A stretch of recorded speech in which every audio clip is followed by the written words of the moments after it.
মিলাদুন নবীতে যাই, ঈদের দিনে ফাঁস কাতারে দাঁড়ায়। মা বলেছে 1 মাস রোজা রেখেছি ভাই, মুহিবুল্লাহ হুসাইনি আসবে, চাঁদাটা একটু বেশি করে দেয়। হে তরুণ যুবকেরা, মায়ের পায়ে সালাম করেন, হুজুরের সঙ্গে মুসাফা করেন।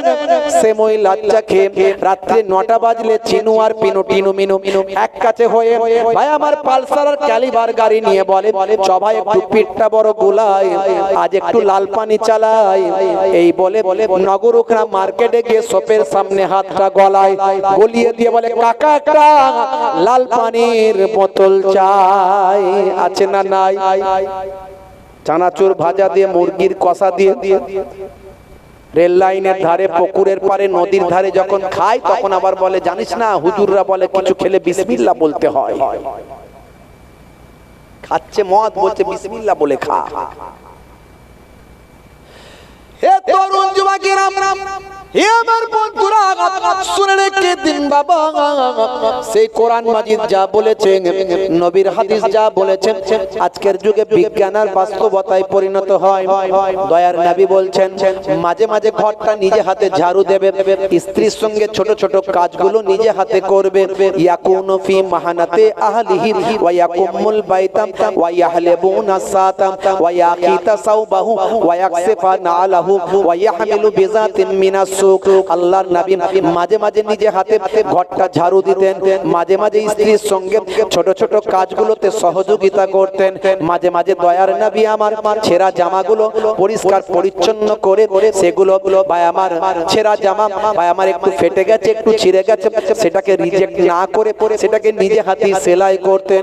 দয়ার নবী মাঝে মাঝে আমার নিজে হাতে নিজে বাজারে যেতেন, ওয়া ইয়াহমিলু বিজাতিন মিনাস সুক, নিজে হাতে বাজারটা করে বাড়িতে ফিরে আসতেন।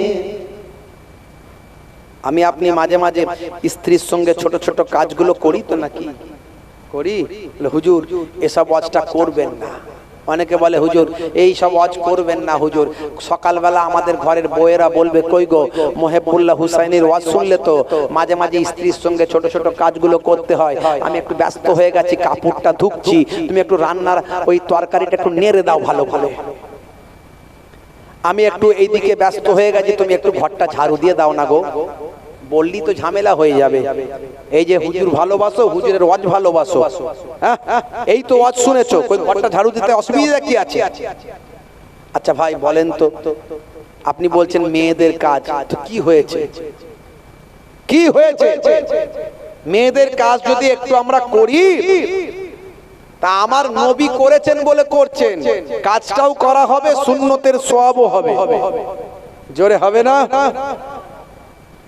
আমি আপনি যে সাহেবই হয় না কেন, ডাক্তার সাহেব, মাস্টার সাহেব, উকিল সাহেব, অ্যাডভোকেট সাহেব, মন্ত্রী সাহেব, নেতা সাহেব, হুজুর সাহেব, মৌলানা সাহেব, পীর সাহেব, মুফতি সাহেব, দোকানদার সাহেব, হ্যাঁ ব্যবসায়ী সাহেব, যত বড় যেই হই না কেন, পৃথিবীর 200 কোটি মানুষ প্রতিনিয়ত যাকে ফলো করেন এবং কোটি কোটি মানুষ যাকে ভালোবাসেন, সেই নবীর থেকে বড় সাহেব পৃথিবীতে কেউ আছে? সেই নবী যদি স্ত্রীর সঙ্গে ছোট ছোট কাজগুলো করতে পারেন, মাঝে মাঝে ঘরটা ঝাড়ু দিতে পারেন, আমি আপনি পারবো না কেন? আচ্ছা যদি ঘরটা মাঝে মাঝে ঝাড়ু দিই, একটু স্ত্রীর সঙ্গে ছোট ছোট কাজগুলো করি, প্রেম বাড়বে না কমবে? স্ত্রীর সঙ্গে প্রেম বাড়বে না কমবে? মারাত্মক বাড়বে। বুড়ো বুড়ি মরে যাবে, প্রেম তাদের ছাড়বে না। কথা ঠিক না ভুল? বুড়ো বুড়ি মরে যাবে, প্রেম তাদের থেকে ছাড়বে না। আর এখনকার ছেলেরা শাহরুখ খানের কাছ থেকে প্রেম শিখেছে, জিজ্ঞাসা করে দেখুন, মনে শান্তি নাই। এই মাত্র বিয়ে হয়েছে, 2 বছর 3টে বছর কেটেছে, স্বামী স্ত্রীতে ঢিসুম ঢাসাম, 220 আর 440। শিক্ষকের স্ত্রী ঝগড়ার সময় আমাকে বেশি শেখাতে এসো না, অভিনেতার স্ত্রী ঝগড়ার সময় আমার সঙ্গে নাটক করো না, ধোপার স্ত্রী ঝগড়ার সময় বলছে মেরে ধুয়ে দেব, কসাইয়ের স্ত্রী ঝগড়ার সময় বলছে কেটে টুকরো টুকরো করে দেব, ইঞ্জিনিয়ারের স্ত্রী ঝগড়ার সময় বলছে মেরে পালি চাপা দিয়ে দেব, আর জেলের স্ত্রী ঝগড়ার সময় বলছে মেরে শুটকি মাছ বানিয়ে দেব। আর যাদের মধ্যে আল্লাহর কোরআন রাসূলের হাদিস আছে, তাদের বাড়িতেও মাঝে মাঝে মনোমালিন্য হয়। তারা বলে আমাদের ভিতর কোরআন আর হাদিস আছে, রাসূলের সুন্নত আছে, বসে আলোচনায় সমস্যা মিটিয়ে নেব। জোরে হবে না? হে তরুণ যুবকেরা, হে আমার বন্ধুরা, শুনে রেখে দিন বাবা, জেনে রেখে দেন।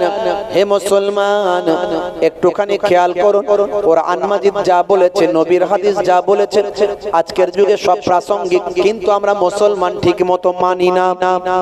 সমস্যাটা আমাদের। কথা ঠিক না ভুল? আমরা জানি না, মানি না, শুনি না, বুঝি না। খুব কম মানুষ আমরা মানার চেষ্টা করি। একটু কষ্ট তো, মানলে একটু কষ্ট হয়। আর যেমন তেমন ভাবে জীবন যাপন করা যায় না। একটা রেস্ট্রিকশন, একটা বাঁধন, একটা শৃঙ্খলার মধ্যে জীবন যাপন করতে হয়। কথা ঠিক না বলি? কিন্তু এর মধ্যে আনন্দ আছে, এর মধ্যে আনন্দ আছে। আপনি দুনিয়াতেও শান্তি পাবেন, আখিরাতেও মুক্তি পাবেন। জোরে বলুন সুবহানাল্লাহ। হে তরুণ যুবকেরা, হে আমার বন্ধুরা, সে আল্লাহর কোরআন বলছে এগুলো হলো ছোট ছোট ইবাদত। ডান দিকে কাত হয়ে ঘুমাবেন, নবীর নির্দেশ। সবের মধ্যে বিজ্ঞান আছে, সায়েন্স আছে, আমি বলেছি আধুনিকতা আছে, সবের মধ্যে বাস্তবতা আছে, সবের মধ্যে আপনি বিজ্ঞান মনস্ক চিন্তা ভাবনা আছে। হে তরুণ যুবকেরা, আগে বলেছি বিজ্ঞানের গবেষণা যত বাড়বে, আল্লাহর কোরআন এবং রাসূলের হাদিস বোঝা তত সহজ হবে। নবী 1450 বছর আগে ডান দিকে কাত হয়ে ঘুমাতে বলেছেন। আজকের সায়েন্স বলছে বাম দিকে থাকে হার্ট।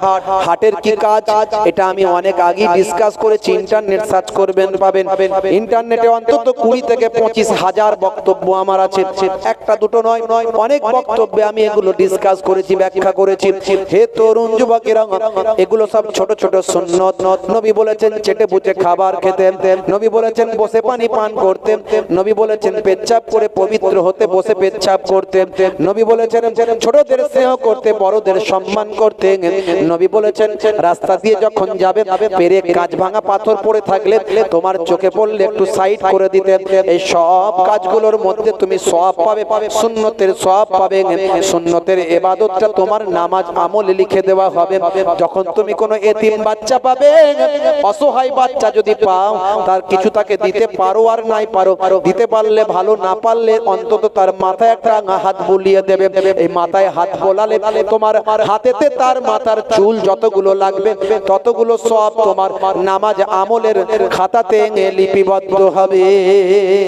এ তরুণ যুবকেরা, বিমারি মানুষ, অসুস্থ মানুষ যদি থাকে, পাড়া প্রতিবেশী, সে মুসলমান হোক, হিন্দু হোক, খ্রিস্টান হোক, জৈন হোক, পাড়া প্রতিবেশীর মধ্যে কোনো অসুস্থ ব্যক্তি যদি থাকে, মাঝে মাঝে তাকে দেখতে গেলে, সে বিপদে পড়লে সাহায্য করলেন, এটা ইসলাম বলেছে।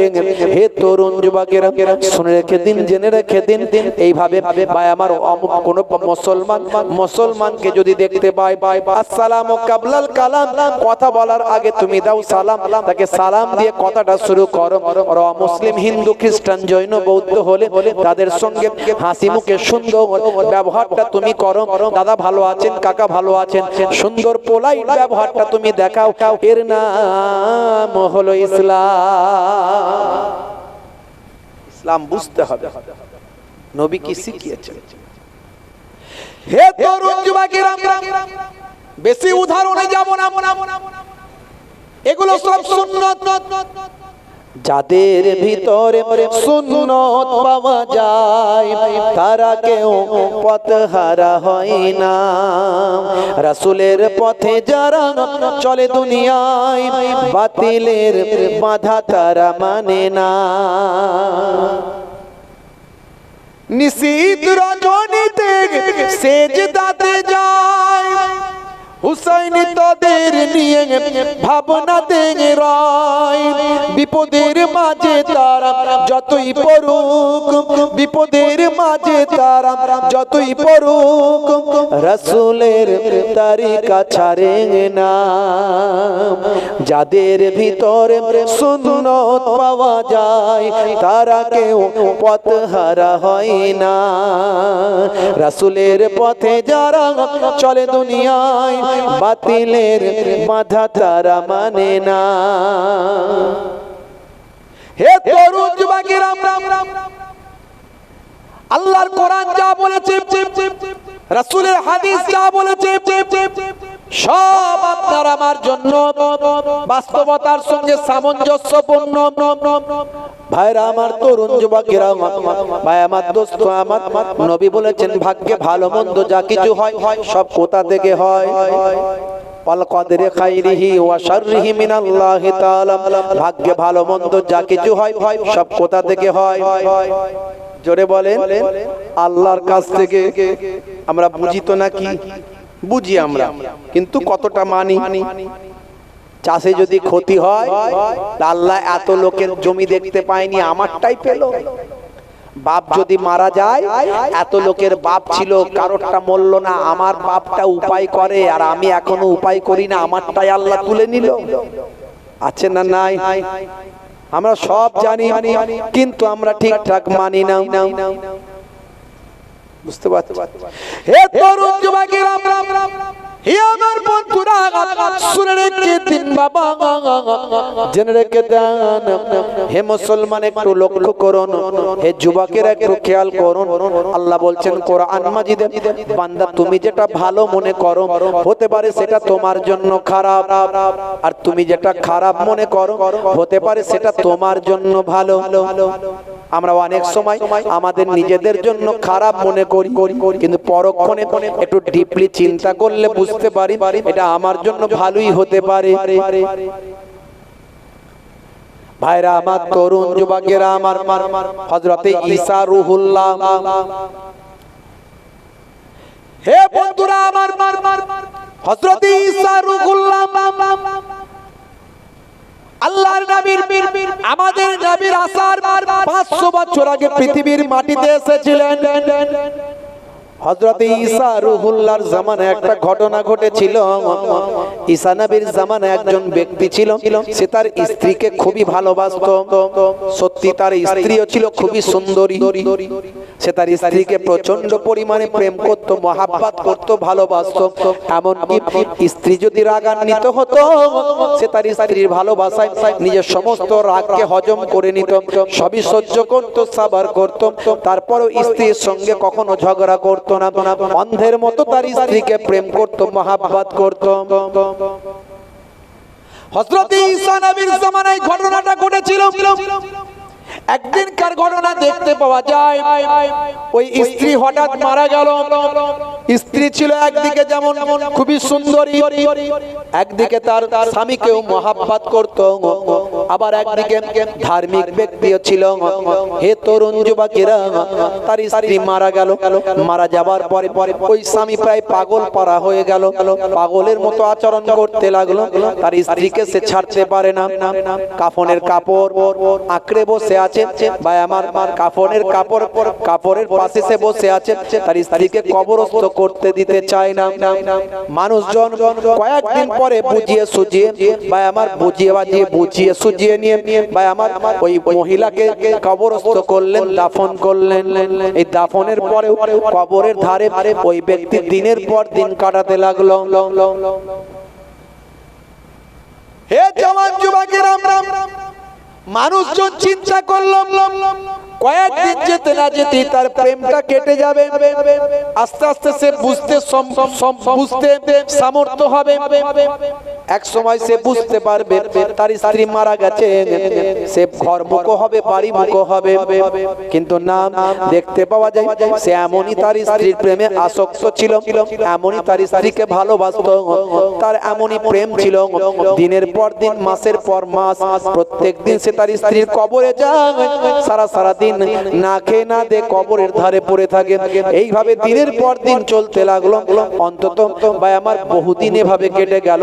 হঠাৎ সেই পথ দিয়ে একদিন হযরতে ঈসা রূহুল্লাহ হেঁটে যাচ্ছে। ঈসা নবীকে আল্লাহ কুদরতি ক্ষমতা দিয়েছিলেন। কটা? 5টা। ঠান্ডা লাগছে মনে হয় আপনাদের, নাকি? কষ্ট হচ্ছে? একবার তাকবীর দেন তো দেখি। নারে তাকবীর। আওয়াজ ঠিক মতো বের হচ্ছে? কথাটা নিয়ে আমি বলছিলাম, তাই প্রচন্ড ঠান্ডা, আর তোমরা এত রাত পর্যন্ত জলসা করবে, আর কিছু করার তো নাই। হে তরুণ যুবকেরা, হযরত ঈসা রূহুল্লাহ ওই পথ দিয়ে যাচ্ছিলেন। ঈসা রূহুল্লাহকে আল্লাহ ক্ষমতা দিয়েছিলেন 5টা। ঈসা রূহুল্লাহ যখন কোন জন্মান্ধ ব্যক্তির চোখেতে হাত দিতেন, হাত দেওয়ার সঙ্গে সঙ্গে আল্লাহর করুণায়, আল্লাহর দয়ায় ওই জন্মান্ধ ব্যক্তি পর্যন্ত চোখটা তার ফিরে পেত। জোরে হবে না?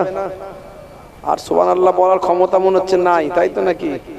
শরীর অবস্থা খুব খারাপ, ছেড়ে দে মা, কেঁদে মাছি, তাই তো? জোরে হবে না সুবহানাল্লাহ? হে তরুণ যুবকেরা, হযরত ঈসা রূহুল্লাহ কোন কুষ্ঠরোগী মানুষের শরীরে যদি হাত দিতেন, আল্লাহর হুকুমে ঈসা নবীর হাতের ছোঁয়া পেয়ে তার সারা শরীরের কুষ্ঠরোগ আমার আল্লাহ ভালো করে দিতেন। ঈসা রূহুল্লাহ যদি কোন মাটির তৈরি কোন জীবজন্তু বানাতেন, আল্লাহর কুদরতি ক্ষমতায় তিনি যখন বলতেন এই জীবজন্তুর ভিতরে রূহটা চলে আয়, বলার সঙ্গে সঙ্গে বিশেষ করে পাখি তৈরি করতেন। এক ধরনের মাটি দিয়ে পাখি তৈরি করে তিনি তার ভিতরে রূহটা দিয়ে দিতে পারতেন। এর ফলে সেই মাটির তৈরি পাখি জিন্দা জীবিত হয়ে উড়ে চলে যেত। 4 নম্বর, হে তরুণ যুবকেরা, হযরত ঈসা রূহুল্লাহ অনায়াসি বলতে পারতেন কার বাড়িতে কি খাবার তৈরি হয়েছে, সেই ব্যক্তিকে বলে দিতেন তোমার বাড়িতে আজকে এটা রান্না হয়েছে। সেই ব্যক্তি অবাক হয়ে যেত। তখন তিনি বলতেন হাযা মিন ফাদলি রাব্বি, এটা আমার স্রষ্টার অনুগ্রহ, এটা আমার স্রষ্টার দান, তিনি আমাকে ক্ষমতা দান করেছেন। হে তরুণ যুবকেরা, হে আমার বন্ধুরা, ঈসা রূহুল্লাহর এই ক্ষমতা দিয়ে তিনি বুঝিয়ে দিতেন আমি হলাম আল্লাহর পয়গম্বর, আমার কথা মেনে চলো, আল্লাহকে এক বলে মানো। সেই আল্লাহ ইজ ওয়ান, আল্লাহ is one whom all depend, he begets not is he begotten and none is like him। ঈসা রূহুল্লাহ এটা মানুষকে বুঝিয়ে দিতেন। হে তরুণ যুবকেরা, 5 নাম্বার হলো ঈসা রূহুল্লাহ কোন মৃত, বহুদিনের মৃত হোক, অল্প দিনের মৃত হোক, কোন কবরের ধারে গিয়ে যদি একবার বলতেন কুম বিইজনিল্লাহ, বলার সঙ্গে সঙ্গে ওই মৃত মুর্দা জিন্দা জীবিত হয়ে কবর ভেদ করে উঠে দাঁড়িয়ে পড়ত। জোরে হবে না? জোরে হবে না? সেই ঈসা রূহুল্লাহ ওই কবরের ধার দিয়ে যাচ্ছে। এমন সময় দেখতে পেলেন যে ওই ভদ্রলোক কাঁদছে, ওই স্বামী একেবারে পাগল পারা কেঁদে। হযরত ঈসা রূহুল্লাহ বললেন কি ব্যাপার বাবা, কাঁদছো কেন? বলে হুজুর আর বলবেন না, আমার স্ত্রী মারা গেছে, আমার স্ত্রী মারা গেছে। আমার স্ত্রীকে আমি খুব ভালোবাসতাম, সেও আমাকে ভালোবাসতো, কিন্তু আমি বেশি ভালোবাসতাম। সে আমার সঙ্গে কোনোদিন মনোমালিন্য করলেও আমি কিন্তু রাগ করতাম না, কোনোদিন মনোমালিন্য করতাম না। আমি অন্ধের মতো প্রেম করতাম।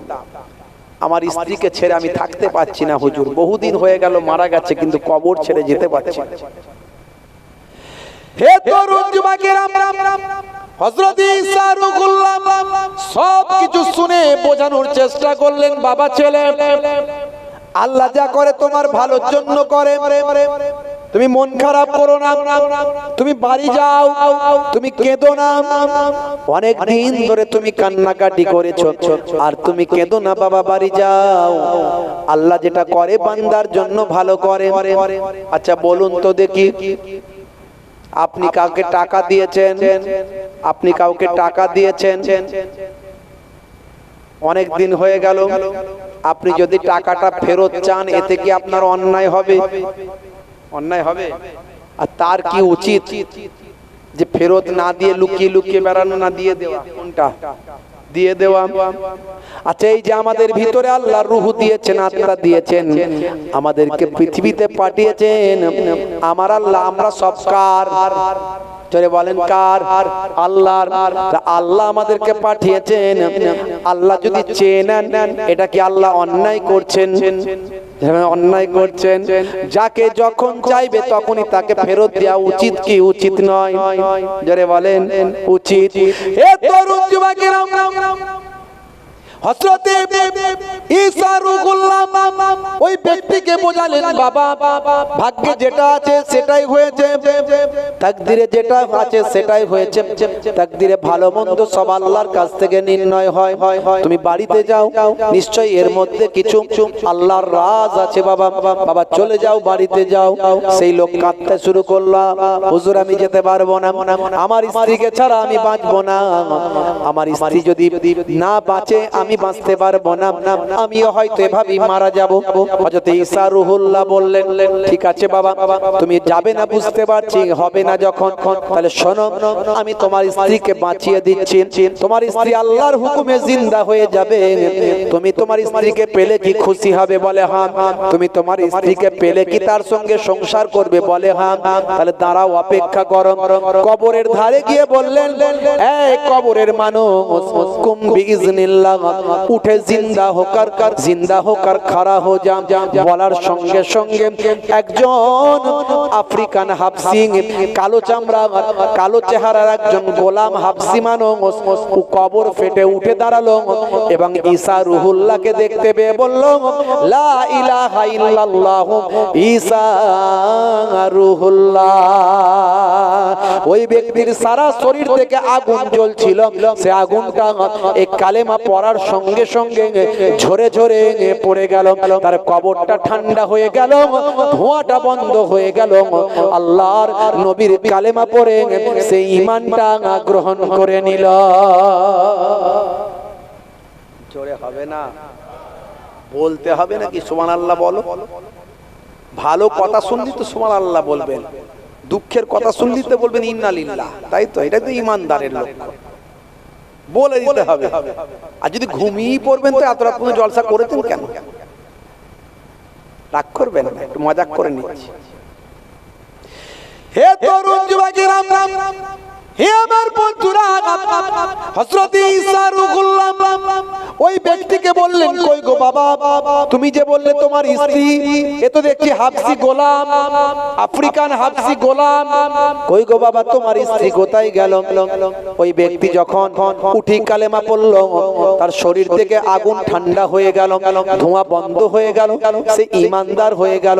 তার কবরটাকে আল্লাহ ফুলের বাগান বানিয়ে দিলেন। যখন ওই ব্যক্তি বললেন, না না ইয়া নবী আল্লাহ, এই কবরটা আমার স্ত্রীর কবর নয়, এই গোলামের পাশের কবরটাই হলো আমার স্ত্রীর কবর। এমন সময় আল্লাহর নবী হযরত ঈসা রূহুল্লাহ বললেন, হে গোলাম, তুমি ঈমান এনেছো, এবার শান্তিতে তুমি তোমার কবরে শায়িত হয়ে যাও। তখন সেই গোলাম আবার কবরের ভিতরে ঢুকে গেল। এবার পাশের কবরের ধারে গিয়ে হযরত ঈসা রূহুল্লাহ বললেন, হে মহিলা, হে অমুক ব্যক্তির স্ত্রী, কুম বিইজনিল্লাহ।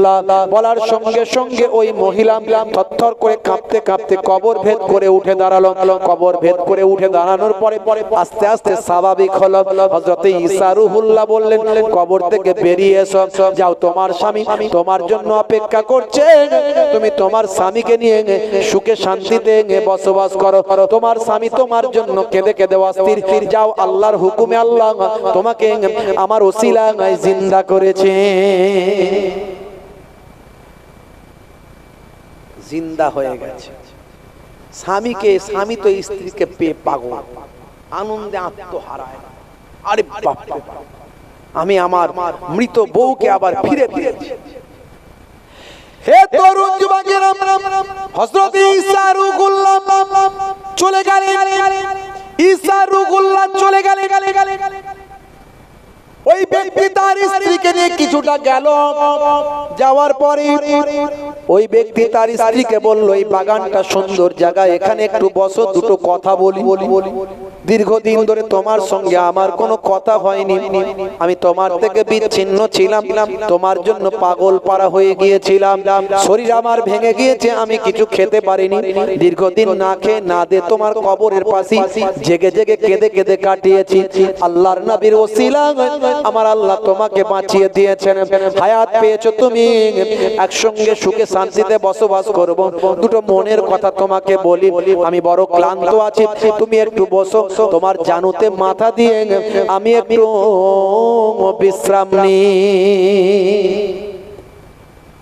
হে তরুণ যুবকেরা, এমন সময় দেখতে পাওয়া যায় জানুতে মাথা দিয়ে ওই ব্যক্তি যখন বিশ্রাম নিচ্ছে, সেই সময় ক্লান্ত শরীর ঘুমিয়ে পড়লেন। ওই ব্যক্তি ঘুমিয়ে গেল। ওই পথ দিয়ে যাচ্ছিল একজন রাজকুমার ঘোড়ায় চড়ে রাজকুমার, একজন যুবক রাজকুমার ঘোড়ায় চড়ে যাচ্ছে। সুন্দরী নারী, এত সুন্দর নারী চোখে জীবনে কোনোদিন দেখেনি রাজকুমার। সুন্দরী নারীকে রাস্তার মাঝখানে একটা বাগানে এইভাবে বসে থাকতে দেখে তার প্রেমে প্রেমাসক্ত হয়ে গেল। ভাই আমার রাজকুমার তার ঘোড়া থামিয়ে দিল। এমন সময় ইশারা করে বলল, চলো চলো আমার সঙ্গে চলে চলো। এইভাবে একটা পথ ভোলা পথ হারা একটা দুর্বল গরিব মানুষের সঙ্গে থেকে কি করবে, আমার সঙ্গে রাজপ্রাসাদে চলো, রাজ হালতে তোমাকে রাখবো। ওই মহিলা তখন আস্তে আস্তে নিজের স্বামীর মাথাটাকে মাটিতে শুইয়ে দিয়ে ওই রাজকুমারের সঙ্গে ঘোড়ায় চড়ে রাজদরবারে গিয়ে হাজিরা দিল। হে তরুণ যুবকেরা, হে আমার বন্ধুরা, হে আমার মুরব্বিয়ানেরা, বহু সময় পরে যখন ওই স্বামীর ঘুমটা ভাঙলো, ঘুম থেকে উঠে দেখে হাই রে হাই, সর্বনাশ, আমি মাটিতে ঘাসের উপর ঘুমিয়ে আছি। আমার স্ত্রী যার জন্য আমি এতদিন কাঁদলাম, সেই স্ত্রী আর আমার কাছে শেয়ার নাই। ঈসা রুহুল্লাহ কি বলেছিল প্রথম, বাবা কেঁদো না, আল্লাহ যা করে তোমার জন্য ভালোর জন্যই করে। কিন্তু সে শুনেছিল? শোনেনি, সে শোনেনি। হে তরুণ যুবকেরা, হে আমার বন্ধুরা, শুনে রেখে দিন বাবা, জেনে রেখে দেন, হযরত ঈসা রূহুল্লাহ সেই সময় দেখতে পাওয়া যায়। ভাই আমার, দোস্ত আমার, তিনি তো চলে গেছেন, ঘুরতে ঘুরতে আবার সেই পথ দিয়ে আসবেন বাবা। ওদিকে ওই ব্যক্তি বাবা চিন্তা করলাম, নিশ্চয় কোথায় গেল আমার স্ত্রী। ঘোড়ার পায়ের দাগ দেখতে পেল, ঘোড়ার পায়ের দাগ দেখে নিশানা করে বুঝতে পারলো আমার স্ত্রীকে এই ঘোড়ায় করেই নিশ্চয় নিয়ে যাওয়া হয়েছে। ঘোড়ার দাগ বেছে বেছে দেখে দেখে দেখে দেখে রাজপ্রাসাদে চলে গেল।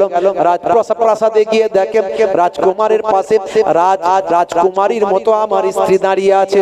সেই সময় রাজকুমারকে বললেন, হে রাজকুমার, আপনি আমার স্ত্রীকে কেন তুলে নিয়ে এসেছেন?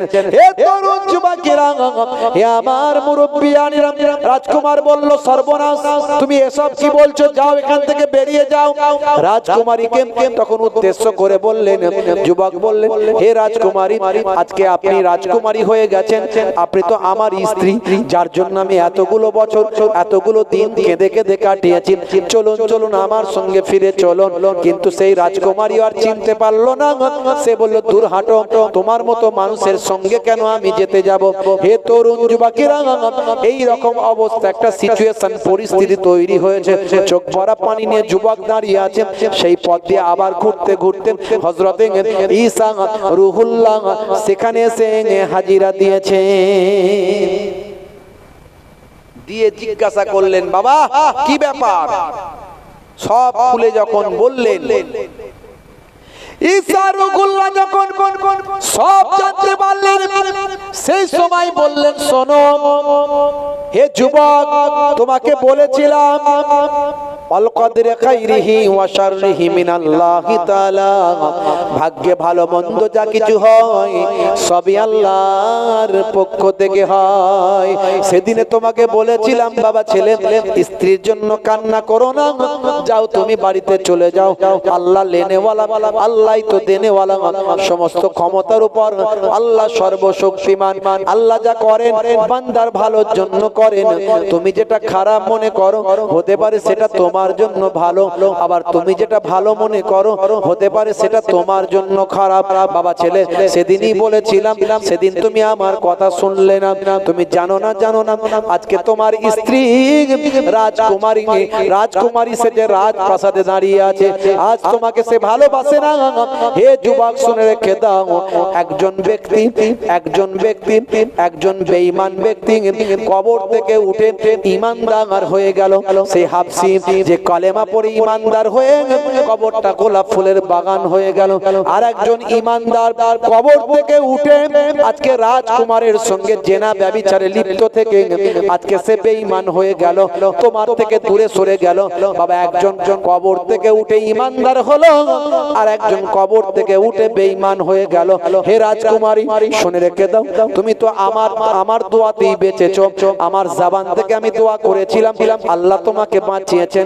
যাও, তুমি আজকে জেনা ব্যভিচারে লিপ্ত হয়েছো, তুমি আজকে অবৈধ ক্রিয়াকর্মে লিপ্ত হয়েছো।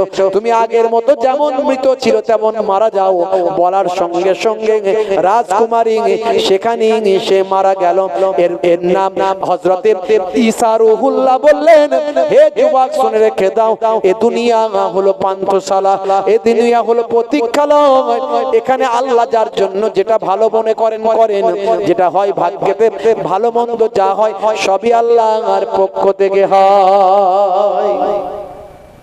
জোরে হবে না? ওই মহিলা মারা গেল, মহিলা উঠলো ঈমানদার, মারা গেল বেঈমান হয়ে। আর ওই হাবশী গোলাম উঠলো বেঈমান হয়ে গেল ঈমানদার। জোরে বলুন সুবহানাল্লাহ।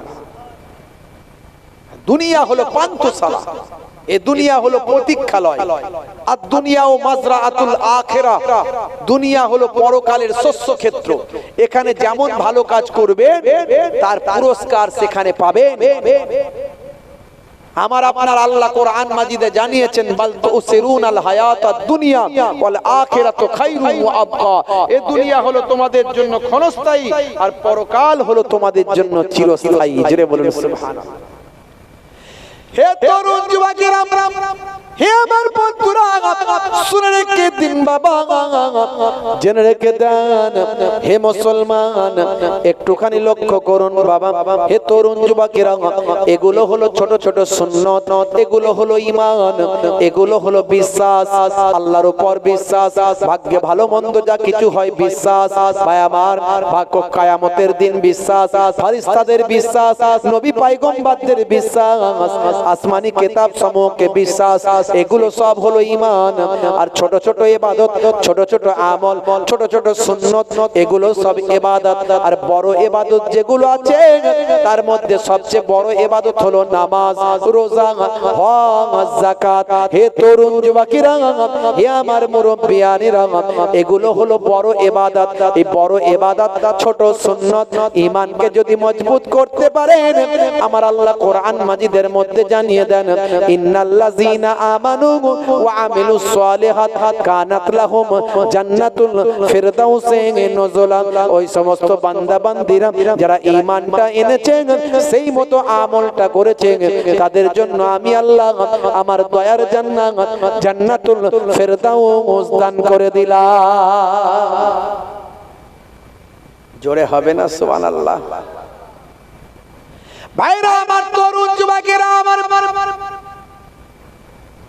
আল্লাহর কোরআন যা বলেছে, নবীর হাদিস যা বলেছে, সবই আজকের যুগে বাস্তবতায়, আধুনিকতায়, প্রাসঙ্গিকতায় সবই প্রমাণিত হয়েছে। হে তরুণ যুবকেরা, হে আমার মুরব্বিয়ানেরা, যেমন আপনাদের মাঝখানে আমি যাকাতের বিষয়টা একটুখানি বলি। কষ্ট হচ্ছে আপনাদের, বলবো, যাকাত আমাদের উপর ফরজ, দিতেই হবে। বাৎসরিক খরচ খরচা বাদ দিয়ে লাভ্যাংশ যেটা থাকবে সেটা 52.5 ভরি রূপা অথবা 7.5 ভরি সোনা, বা দুটো মিলিয়ে একটা সমতুল্য বা অর্থের যদি সমান হয়, তাহলে তার উপর শতকরা 2.5 টাকা যাকাত দেওয়া ফরজ। যাকাত কাকে দেবেন? নিকট আত্মীয়, কাছের মানুষ, পাড়ার মানুষ, পরিবারের আত্মীয় স্বজনের মধ্যে যারা গরিব তাদেরকে যাকাতটা এমন ভাবে দাও তারা যাতে নিজের পায়ে দাঁড়িয়ে আবার বড় লোক হতে পারে, যাকাত দেনেওয়ালা হয়ে যেতে পারে। এই হলো উদ্দেশ্য। আর আমরা যাকাত দিই, আমার যাকাত পড়েছে 1 লাখ, দিচ্ছে 10,000 টাকা, তা আবার 50টা লুঙ্গি কিনে নিয়ে এসেছে, নিয়ে এসে 3 দিন ধরে টোকন দিয়ে বিলি হচ্ছে লম্বা লাইন করে, লোককে দেখাচ্ছে কত বড় যাকাত দেনেওয়ালা। কথা ঠিক না? সবকিছুই আমরা গন্ডগোল করি। হে তরুণ যুবকেরা, হে আমার বন্ধুরা, শুনে রেখে দিন বাবা, মুসা আলাইহিস সালাতু ওয়াস সালামের জামানায় তৎকালীন যুগের সবচেয়ে ধনী ব্যক্তি যে ছিল তার নাম হলো কারুন। কারুন কে ছিল জানেন? কারুন ছিল মুসা নবীর আবার পাড়া সম্পর্কে চাচাতো ভাই, একই খানদানের একই গোত্রের মানুষ। কারুন ছিল আবার ফেরাউনের উজির, ফেরাউনের সঙ্গী সে থাকতো। আগেই বলেছি ফেরাউন মানে এটা হলো একটা উপাধি, এটা লাকাব, তার মানে হলো রাজা, বাদশা, সুলতান। যেমন মুসা নবীর জামানায় যে ফেরাউন ছিল তার উজির ছিল কারুন। হে তরুণ যুবকেরা, মুসা নবীর সম্পর্কে আমি বেশি আলোচনা করব না, বেশি ডিসকাস করব না, অনেক আলোচনা আছে। এর দ্বারা আমি যাকাত নিয়ে একটু আলোচনা করছি। যেমন নামাজ, সবচেয়ে বড় ইবাদত হলো নামাজ। নামাজ ছেড়ে দিলে কেউ জান্নাতে যেতে পারবে? আমরা সব জানি, কিন্তু 80% মানুষ 5 ওয়াক্ত নামাজ পড়ে না। আপনাদের এখানে সবাই পড়ে, তাই তো নাকি? সব জানি, কিন্তু হুজুর মানে মারাত্মক বুঝি আমরা। রাগ করবেন না বাপ, মারাত্মক বুঝি, বেশি বুঝি, মারাত্মক। এখন ঘরেতে চুরি হয়েছে, ঘরে এক ব্যক্তি, গ্রামের এক ব্যক্তির ঘরে চুরি হয়েছে, থানায় ফোন করেছে, হ্যালো হ্যালো। ওপার থেকে যিনি ফোন ধরেছেন তিনি বলছেন হোয়াট, ইংরেজি বলেছেন হোয়াট মানে কি। তখন ইনি চিন্তা করছেন, গ্রামের লোক তো চিন্তা করছেন, বাপরে ইংরেজি বলছে, তাহলে তো আমাকে ইংরেজি চালাতে হবে। তখন এপার থেকে গ্রামের লোকটা বলছে, কাটিং দা বাঁশের বেড়া, ওপেন দা ডোর, সব লইয়া গেছে চোর। তখন ওই পার থেকে ওই অফিসার বলছে, হোয়াট ইজ দা বাঁশের বেড়া। ইংরেজিতে আবার বাঁশের বেড়া কি বলছে, হোয়াট ইজ দা বাঁশের বেড়া। তখন এপার থেকে এই গ্রামের লোকটা বলছে, এ আবার ইংরেজিতে বলছে, বাঁশের বেড়া ইজ খাড়া খাড়া, তার উপরে পেরেক মারা। মানে এত অতিরিক্ত ইংরেজি বুঝেছে, বুঝতে পারছেন? ভয়ঙ্কর বুঝেছে। এখন আমরা হয়ে গেছি ভয়ঙ্কর বোঝা, বুঝে নিচ্ছি, সব জানি কিন্তু মানি না। মসজিদে দেখবেন ফাঁকা, সবকিছুতে সাকসেস পেতে চাই, সবকিছুতে আমরা সাকসেস পেতে চাই, কিন্তু সাকসেসটা কোথায় গেলে পাবো এটা জানি না। আল্লাহ বলছেন, সাকসেস যদি পেতে চাস নামাজে এসে একবার দাঁড়াস। মুয়াজ্জিন দেয় হাইয়া আলাস সালাত, হে মুসলমান যুবক নামাজে এসে হাজিরা দে ভাই। মুয়াজ্জিন বলছে, নামাজে যদি হাজিরা দিস তুই সফলতা, সাকসেসফুল হবি, এতে কোনো সন্দেহ নাই। 5 বার করে মুয়াজ্জিন আওয়াজ দিয়ে বলেন, হাইয়া আলাস সালাত, হাইয়া আলাস সালাত, এসো নামাজের দিকে এসো, এসো নামাজের দিকে এসো। যদি নামাজের দিকে আসো তাহলে কি হবে, নামাজ পড়তে এলে কি পাবে, মুয়াজ্জিন আবার জানিয়ে দেয়, হাইয়া আলাল ফালাহ,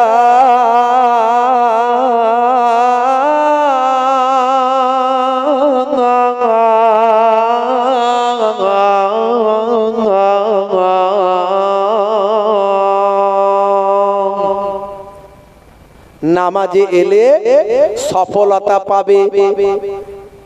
সফলতার চাবিকাঠি হলো নামাজ। সকলের একটা দপ্তর আছে, নেতার দপ্তর আছে, ডাক্তারের দপ্তর আছে, অ্যাডভোকেটের দপ্তর আছে। আল্লাহর দপ্তর হলো নামাজের সিজদা। সিজদায় গিয়ে যদি বলে সুবহান রাব্বিয়াল আলা, আল্লাহ বলবেন বান্দা লাব্বাইক, আমি হাজির। বল তোর কি জ্বালা, কি কষ্ট, কি জ্বালা। হে তরুণ যুবকেরা, আল্লাহর কাছে যা বলবেন, আল্লাহ বলবেন আমি ফেরাতে পারলাম না। হে তরুণ যুবকেরা, আমার আল্লাহ কোরআন মাজিদে ৮২ বার নামাজের কথা বলেছেন। ওয়াকিমুস সালাত ওয়া আতুজ যাকাত ওয়া আরকাউ মা'আর রাকিন। সালাতটা আদায় করো, যাকাতটা প্রদান করো, আর রুকুকারীদের সঙ্গে রুকুটা তুমি করো। অর্থাৎ জামাতে গিয়ে মসজিদে নামাজটা পড়ো। যদি সফলতা পেতে চাও, নামাজে গিয়ে দাঁড়াও। আমার নানা জান ছোট হুজুর পীর কেবলা ওয়াজ করতে করতে রাগান্বিত হয়ে বলতেন, কি দিয়ে বোঝাবো বাবা, ঝোড়া আর কোদাল দিয়ে বোঝাবো নাকি? রাগান্বিত হয়ে বলতেন নানা জান ছোট হুজুর কেবলা ফুরফুরা শরীফ। আমার দাদা জান মায়াপুর পীরনগরী হুজুর পীর কেবলা বলতেন, বাবা দিনে রাতে 5 বার নামাজ পড়তে 5 বারম 60 1 ঘন্টা সময় লাগে। 1 ঘন্টা নামাজে দিলে তোমার 23 ঘন্টা আল্লাহ সাকসেসফুল করে দেবে। কিন্তু সেই নামাজ আমরা ছেড়ে দিয়েছি। আমি বলি দাঁড়িয়ে নামাজ পড়তে খুব কষ্ট হচ্ছে, বান্দা বসে নামাজ পড়ো। বসে নামাজ পড়তেও খুবই কষ্ট, বান্দা শুয়ে নামাজ পড়ো। অনেক নামাজ সুন্নত নফল, অনেক নামাজ ফরজ ওয়াজিব নামাজ পড়ো, আর সুন্নতে মুআক্কেদাটা পড়ে নিয়ে ঘুমাও। কিন্তু নামাজ ছাড়া যাবে না, যত কষ্টই হোক। ওয়াক্ত যে হলো ওযু করো, মসজিদে চলো। ওয়াক্ত যে হলো ওযু করো, মসজিদে চলো। খোদার হুকুম পালন করো, নামাজটা পড়ো। ওয়াক্ত যে হলো ওযু করো, মসজিদে চলো। দিনে রাতে 5 ওয়াক্ত নামাজ পড়লে পাবে ভাই জান্নাত। জোরে হবে না? ফজরের সময় হলে মসজিদে যাও তুমি চলে, থেকো না বিছানায় শুয়ে। খোদা দেন রহমত ঢেলে। জোরে হবে না? জোহরের সময় হলে কাজটা দাও তুমি ছেড়ে, কিছু সময় দাও নামাজে, সফলতা আসবে চলে। আর জোরে হবে না? মাগরিবের ওয়াক্ত আসিলে মসজিদে যাও তুমি চলে। কবরের আযাব থেকে মুক্তি প্রভু দেবে। ওয়াক্ত যে হলো ওযু করো, মসজিদে চলো। খোদার হুকুম পালন করো, নামাজটা পড়ো। ওয়াক্ত যে হলো ওযু করো, মসজিদে চলো। দিনে রাতে 5 ওয়াক্ত নামাজ পড়লে পাবে ভাই জান্নাত। জোরে হবে না? হে তরুণ যুবকেরা, এই নামাজ একটা বড় ইবাদত। নামাজের মধ্যে আছে উত্তম ব্যায়াম। আমি বলছি না, যারা ব্যায়াম বিশেষজ্ঞ তারা বলছেন। ওযু ওযুর মধ্যে আছে এত সুন্দর ট্রিটমেন্ট। আপনি যদি উত্তেজিত হয়ে যান, রাগান্বিত হয়ে যান, আপনি হাতের কনুইয়ের উপর পর্যন্ত ধৌত করুন, ঘাটটা মাসা করুন, মুখটা ধৌত করুন, আপনার উত্তেজিত নার্ভগুলো শান্ত হবে। ওযু আপনার রাগ থেকে বাঁচিয়ে দেবে যখন রাগান্বিত হবে। তাই ইসলামে বলা হয়েছে ওযু করে 2 রাকাত নামাজ পড়ো। কোনো বাজে সিদ্ধান্ত নেবে না, বাজে কথাবার্তায় কান দেবে না। তুমি 2 রাকাত নামাজ পড়ো, তোমার মন মানসিকতা পরিবর্তন হবে, তুমি শান্ত ঠান্ডা হয়ে যাবে, সবরওয়ালা হয়ে যাও, সবরওয়ালা হয়ে যাও। আমার আল্লাহ কোরআন মাজিদে জানিয়ে দেন, ওয়ালা নাবলু আন্নাকুম বিশাইইম মিনাল খাউফি ওয়াল জু ওয়া নাকসিম মিনাল আমওয়ালি ওয়াল আনফুসি ওয়াস সামারাত ওয়া বাশশিরিনিস সাবিরিন। এ তরুণ যুবকেরা, হে আমার বন্ধুরা, আল্লাহ বলছেন মাঝে মাঝে আমি তোমাদের জানের মালের নোকসান দিয়ে, ক্ষতি দিয়ে তোমাদের পরীক্ষা করি, তোমাদের ক্ষুধা দিয়ে, তোমাদের রোগ দিয়ে, অসুস্থতা দিয়ে তোমাদের পরীক্ষা করি। তোমরা সেই পরীক্ষায় যারা সবর করে তাদের জন্য আছে সুসংবাদ। যারা সবর করে তাদের জন্য আছে সুসংবাদ। অবাশশিরিস সাবিরিন, সবরকারীদের জন্য সুসংবাদ। হে তরুণ যুবকেরা, হে আমার বন্ধুরা, হে আমার মুরব্বিয়ানেরা, জওয়ান যুবকেরা আমার, তাহলে আপনাকে আমাকে ঈমানকে মজবুত করতে হবে, আমলকে পরিশুদ্ধ বানাতে হবে, ইবাদতটা বেশি বেশি করতে হবে, ছোটদের স্নেহ করতে হবে, বড়দের সম্মান করতে হবে, মুসলমানকে ভালোবাসতে হবে, হিন্দু ভাইদের ভালোবাসতে হবে, খ্রিস্টান জৈন বৌদ্ধের ভালোবাসতে হবে। কেউ বিপদে পড়লে সে মুসলমান না হিন্দু না খ্রিস্টান দেখবেন না, মানুষ বিপদে পড়েছেন মানুষের পাশে গিয়ে দাঁড়াবেন। এটাই ইসলামের নির্দেশ, এটাই ইসলামের বাণী। ইসলাম ব্যাপকতায় বিশ্বাসী, ইসলাম ক্ষুদ্রতায় বিশ্বাসী নয়, ইসলাম আত্মকেন্দ্রিকতায় বিশ্বাসী নয়। হে তরুণ যুবকেরা, হে আমার মুরব্বিয়ানেরা, মানুষকে ভালোবাসুন, মানুষের উপকার করুন। আগে মানুষ হন, তারপরে মুসলমান হবেন। আপনি মানুষ যদি হতে না পারেন, কিসের আপনি মুসলমান? হে জওয়ান যুবকেরা, হে আমার মুরব্বিয়ানেরা, দেখুন ইসলামে জাকাত, জাকাতের অর্থ হলো গরিবকে ধনী বানানো, গরিবি হাটাও, দেশটা বাঁচাও। এটাই হলো ইসলামের নির্দেশ, জাকাতের উদ্দেশ্য গরিবি হাটাও, দেশ বাঁচাও। আমরা মুখে বলি গরিবি হাটাও, দেশ বাঁচাও, কিন্তু ষড়যন্ত্র করে আমরা গরিব রেখে দিই। গরিবকে গরিব বানাই, তেলা মাথায় তেল দিয়ে ধনী বানায়। আছে না নাই? যত বড় লোক হচ্ছে আদানি আর আম্বানিরা। কথা ঠিক না ভুল? হ্যাঁ, মেহুল চোস্কি আর বিজয় মালিয়া, তাদের কোনো খবর আজ কেউ দিতে পারে না আনিয়া। কথা ঠিক না ভুল?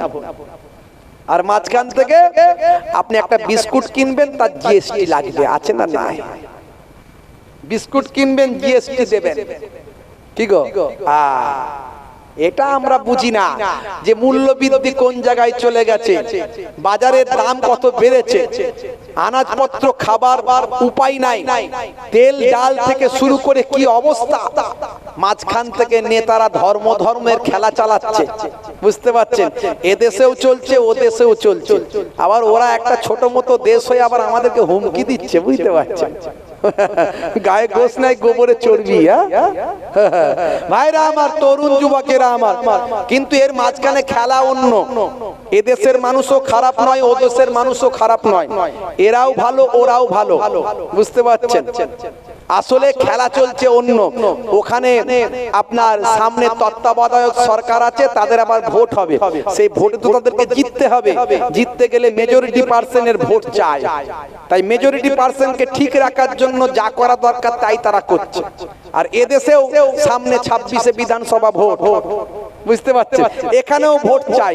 এই ভোটেরটাকে ঠিক রাখার জন্য, মেজরিটি পার্সেন্টকে এক করার জন্য সাম্প্রদায়িক খেলা কিছুজন চালাচ্ছে, এরাও একই রকম চালিয়ে যাচ্ছে।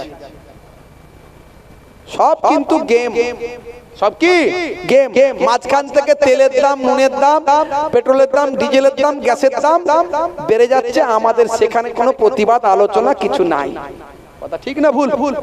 ভাইরা আমার, তুলনামূলক অন্যান্য রাজ্যের থেকে আমার রাজ্য অনেক শান্ত, অনেক ঠান্ডা। এখানকার মানুষ অনেক সুখে দুঃখে আমরা পাশে একে অপরের থাকি। হিন্দু, মুসলমান, খ্রিস্টান, জৈন আমরা একসঙ্গে বড় হয়েছি। রামকৃষ্ণ রবীন্দ্রনাথ, রামকৃষ্ণ পরমহংসদেব, রামকৃষ্ণ পরমহংসদেব, কাজী নজরুল ইসলাম, রবীন্দ্রনাথ ঠাকুর, রবীন্দ্র নজরুলের দেশ, বিবেকানন্দ, স্বামী বিবেকানন্দজির দেশ, আর এই বাংলা পীর আবু বকর সিদ্দিক রহমাতুল্লাহ আলাইহির বাংলা। এখানে আমরা ছোট থেকে মানুষ হয়েছি। হিন্দু আর মুসলিম মোরা দুই সহোদর ভাই, এক বিনতে দুটি কুসুম এক ভারতে ঠাই। এখানে হিন্দু মুসলমানের বাস এত লাগালাগি, এত ঘাসাঘাসি, একে অপরের সুখে দুঃখে, অনুষ্ঠানে ওকেশনে, বিয়ে বাড়িতে, ভালোবাসায়, মহাব্বতে, উৎসবে, অনুষ্ঠানে একে অপরের পাশে যেমন আনন্দ আমরা ভাগ করি, তেমন এখানে কোনো বিপদ হলে, এখানে কারো বাড়িতে আগুন লাগলে তার ধোঁয়াটা, হিন্দু ভাইয়ের বাড়িতে আগুন লাগলে মুসলমান বাড়ির ভাইয়ের বাড়িতে ধোঁয়াটা যাবে, আর মুসলমান ভাইয়ের বাড়িতে ধোঁয়া আগুন লাগলে হিন্দু ভাইয়ের বাড়িতে ধোঁয়া যাবে। এটা আমাদের মনে রাখতে হবে। কথা ঠিক না ভুল? তাই আমরা সব সময় যেন কোনো ভাবে কারো প্ররোচনায় পা না দিয়ে, কারো ফাঁদে পা না দিয়ে জড়ায়, তার জন্য সচেতন থাকতে হবে। নেতারা নেতৃত্ব দিয়ে গদি নিয়ে চলে যাবে, তারপরে খবর থাকবে না, ভোট কেটে যাবে, দাবি দেখবেন আর কোনো খবর নাই। কিন্তু আমি আপনি আমার আপনার পাশে একে অপরের প্রয়োজনে সুখে দুঃখে লাগবে, যেমন ছিলাম তেমনই থাকতে হবে। কথা ঠিক না ভুল? হে তরুণ যুবকেরা, যাকাতের কথা বলছিলাম। যাকাত গরিবকে ধনী বানানোর একটা পদ্ধতি। হে জওয়ান যুবকেরা, মুসা নবীর জামানায় তৎকালীন যুগের সবচেয়ে বড় ধনী মানুষটার নাম বললাম কারুন। এক কারুন হলো সবচেয়ে ধনী মানুষ। হে তরুণ যুবকেরা, হে আমার বন্ধুরা, শুনে রেখে দিন বাবা, জেনে রেখে দেন। এক কারুন বাবা এত বড় ধনী মানুষ ছিল। মুসলমান একটু শুনে রাখুন, কারুন এত বড় ধনী মানুষ ছিল, যার সম্পদ ছিল এত বেশি, যার সিন্ধুক ছিল, মানে বক্স সিন্ধুক, এই সিন্ধুক এত সোনা দানা, হিরে মতি পান্না প্রবাল এত বেশি মূল্যবান বা আমার মূল্যবান রত্ন ছিল, যেগুলোর জন্য তাকে অনেক চাবি ব্যবহার করতে হতো। সেই চাবিগুলো বহন করার জন্য, সেই চাবিগুলো বয়ে নিয়ে যাওয়ার জন্য একদল শক্তিশালী লোক তার ভাড়া করা ছিল। এই চাবি বওয়ার জন্য একদল শক্তিশালী মানুষ ভাড়া করে রেখেছিল, তারাও তার চাবি বহন করতে হিমশিম খেত। যেটা আমার আল্লাহ কোরআন মাজিদে সূরা কাসাসের মধ্যে জানিয়েছেন। সূরার নাম হলো সূরা কাসাস, আয়াত নাম্বার হলো 76। ইন্নাল কারুনা কানা মিন কওমি মূসা ফাবাগা আলাইহিম ওয়া আতাইনাহু মিনাল কুনুজি মা ইন্না মাফাতিহাহু লাতানু বিল উসবাতি উলিল কুওয়াতি ইয ক্বালা লাহু কওমুহু লা তাফরাহ ইন্নাল্লাহা লা ইউহিব্বুল ফারিহিন। হে তরুণ যুবকেরা, আমার আল্লাহ বলেন কারুন ছিল মুসার সম্প্রদায়ভুক্ত। সে তাদের প্রতি উদ্ধত আচরণ করেছিল। আমি তাকে এমন ধনভাণ্ডার দিয়েছিলাম, যার চাবিগুলো বহন করার জন্য একদল বলবান শক্তিশালী লোকের পক্ষে সেটা কষ্টসাধ্য হয়েছিল। স্মরণ করো তার সম্প্রদায়ের প্রতি যে যারা বলেছিল ধন সম্পদের জন্য গর্ব করো না, আল্লাহ তাআলা গর্বিতদের ভালোবাসেন না। ইন্নাল্লাহা লা ইউহিব্বুল ফারিহিন। হে তরুণ যুবকেরা, সেই কারুনকে যখন মুসা নবী দেখতেন, মুসা নবী বলতেন, কারুন তুমি এত সম্পদের মালিক, তুমি যাকাত দাও। কারুনকে মুসা নবী দেখলি রাস্তাঘাটে যেখানে দেখতেন বলতেন, এই কারুন তুমি এত সম্পদের মালিক, যাকাত দাও। আর কারুন বলতো, হে মুসা তুমি আমার এইটুকু সম্পদকে এত সম্পদ বলছো? আমার কি সম্পদ দেখলে তুমি এত সম্পদ বলছো? আমি কত কষ্ট করে মেহনত করে এগুলো উপার্জন করেছি। যতই জাকাত দিতে বলতো কারণ জাকাত দিত না। হে তরুণ যুবকেরা, আল্লাহর নবীরা মানুষকে হেদায়েত করার চেষ্টা করেন যাতে করে মানুষ হেদায়েত প্রাপ্ত হয়ে জান্নাতবাসী হতে পারে। সমস্ত নবীরা, সমস্ত রাসূলেরা, সমস্ত পয়গম্বরেরা মানুষকে হেদায়েতের আলো দান করার চেষ্টা করেছেন। সমস্ত আউলিয়ায়ে কেরামেরা, বড় পীর আব্দুল কাদের জিলানী আল বাগদাদি থেকে খাজা গরিব নওয়াজ মাইনুদ্দিন চিশতি আজমিরি সঞ্জারি থেকে সমস্ত আউলিয়ায়ে কেরামেরা, ভাই আমার, দোস্ত আমার, মানুষকে হেদায়েতের আলো দেওয়ার চেষ্টা করেছেন। হে তরুণ যুবকেরা, হে আমার মুরব্বিয়ানেরা, শুনে রেখে দিন বাবা, জেনে রেখে দেন। হে মুসলমান, একটুখানি লক্ষ্য করুন, একটুখানি খেয়াল করুন বাবা। হে তরুণ যুবকেরা, আজকে বর্তমানে যত হকপন্থী হাক্কানি আলেম আছে তারাও মানুষকে হেদায়েতের আলো দেওয়ার চেষ্টা করে থাকেন, মানুষকে জাহান্নাম থেকে বাঁচিয়ে জান্নাতের পথে ধাবিত করার চেষ্টা করে থাকেন। মুসা আলাইহিস সালাম কারুনকে চেষ্টা করলেন, কারুন যাতে হেদায়েত হয়, সে তার সম্পদের একটা অংশ যাতে যাকাত দেয়, যাতে করে গরিবরা সম্পদশালী হয়, আর কারুন আল্লাহর হুকুম পালন করে সে যাতে জান্নাতি হতে পারে। তাই যখনই কারুনের সঙ্গে দেখা হতো তখনই মুসা কালিমুল্লাহ বলতেন, হে কারুন যাকাত দাও। কারুন বড় কৃপণ, যাকাত দেনেওয়ালা নয়, সে যাকাত দেবে না। আর মুসা নবী দেখা হলেই বলবে, ছাড়বে না। আর সে তো বিরাট বড় সম্পদশালী, সবার কাছে একটা সম্মান আছে না নাই? এই বড় লোক হলে সম্মান আছে না নাই? আছে। একটা সম্পদের দাম্ভিকতা, কারো শরীর হয়েছে শরীরের ক্ষমতা। দেখেছিস সলেমান খানের বডি দেখাচ্ছে, দেখেছিস? এক থাপ্পড়ে পাঁপড় ভাজা খাইয়ে দেবো, ওরে বাপ রে বাপ। হ্যাঁ, কেউ একটু দেখতে সুন্দর, শুধু চুল নিয়ে শুধু এরকম এরকম করছে, কি সুন্দর নায়ক নায়ক ভাব, নায়িকার অভাব আছে না নাই? যার যেটা আছে সে সেটা নিয়ে গর্ব করে কি। আর আমার আল্লাহ বলছেন, ইন্নাল্লাহা লা ইউহিব্বুল মুতাকাব্বিরিন, অহংকারীকে আমি আল্লাহ পছন্দ করি না। বাবা, তোমাকে যেটা দিয়েছি সেটা নিয়ে শুকরিয়া আদা করো, অহংকার করো না। কিন্তু মানুষ আমরা অহংকারী হয়ে যায়, আর সেটাই আমাদের পতনের কারণ। হে তরুণ যুবকেরা, হযরত মুসা কালিমুল্লাহ যখনই দেখা হয় তখনই বলেন, হে কারুন তুমি যাকাত দাও। কারুন চিন্তা করলো মুসার হাত থেকে বাঁচতে গেলে মুসাকে একটা জালেতে জড়াতে হবে। বন্ধুদের সঙ্গে আলোচনা করে নিল মুসাকে কোন জালে জড়ানো যায়। ভাই আমার, আলোচনা করে ঠিক করলো সেই জামানার একজন বিখ্যাত পতিতা নারী ছিল, পতিতা নারী। ভাই আমার, হে তরুণ যুবকেরা, পতিতা নারী যাদের কাছে মানুষ যেতে পারে, টাকা দিলেই তাদের সঙ্গে যৌন ক্রিয়াকার্য করা যায়, জেনা ব্যভিচার যেটা বলে। ভাই আমার, দোস্ত আমার, এই পতিতা নারী ছিল সেই জামানার বিখ্যাত একজন নারী ছিল, যার নাম হলো সাবজা, যার নাম সাবজা। ইন্টারনেটে নিউজ হয়েছে, আমার কাছে একজন পাঠিয়েছে, বলছে বর্তমান সময়ে সারা পৃথিবীতে একজন ফেমাস পতিতা নারী আছে, তার নাম হলো মিয়া খলিফা। শুনেছেন? নাম শুনেছেন? ইন্টারনেটে আমার কাছে পাঠিয়েছে একজন যুবক, বলে হুজুর, বর্তমান সময়ে সারা পৃথিবীতে বিখ্যাত একজন পতিতা নারী, যার নাম হলো মিয়া খলিফা। নামটা কি সুন্দর, যেন মুসলিম নাম মনে হচ্ছে না? মনে হচ্ছে মুসলমানদের ঘরের মেয়ে, তাই তো নাকি?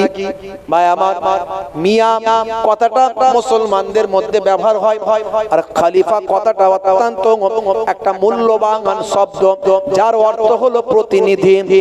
হে তরুণ যুবকেরা, দেখুন, ওই যে এর আগে বললাম ইহুদ নাসারারা সর্বদা চক্রান্ত করেছে 2011 সালে তারা কোরআন পড়িয়েছে।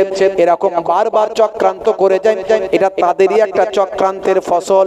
তারা এই মহিলার নাম মিয়া খলিফা নাম দিয়েছে, দিয়ে পতিতা নারী বানিয়েছে। সারা পৃথিবীর মানুষের কাছে সে বিখ্যাত, ইন্টারনেটে নাকি তাকে পাওয়া যায়। হে তরুণ যুবকেরা, মনে রাখবেন এই সমস্ত অন্যায় থেকে দূরে থাকবেন। হে যুবকেরা, তুমি একবার যদি এই সমস্ত ছবি, এই সমস্ত মহিলা, এদের যদি তুমি দেখতে পাও, তাহলে তোমার জীবনটা বরবাদ হবে। এদেরকে আগ্রহ নিয়ে কখনো খোঁজার চেষ্টা করবে না, এদের দেখার চেষ্টা করবে না। আমি শুধু এটুকু বলার জন্য এই কথাটা বলছি, আসলেই মিয়া খলিফা এ কিন্তু মুসলমান নয়, এটাও একটা চক্রান্ত। এ কিন্তু মুসলমান নয়, এ হলো একজন লেবানিস্ট, একজন নাসারা, নাসারাদের একজন মহিলা লেবানিস্ট, যার নাম হলো সারা।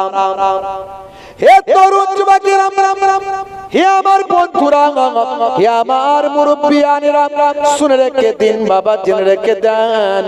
এই মহিলা একজন লেবানিস্ট বাবা, লেবানিস্টের একজন মহিলা।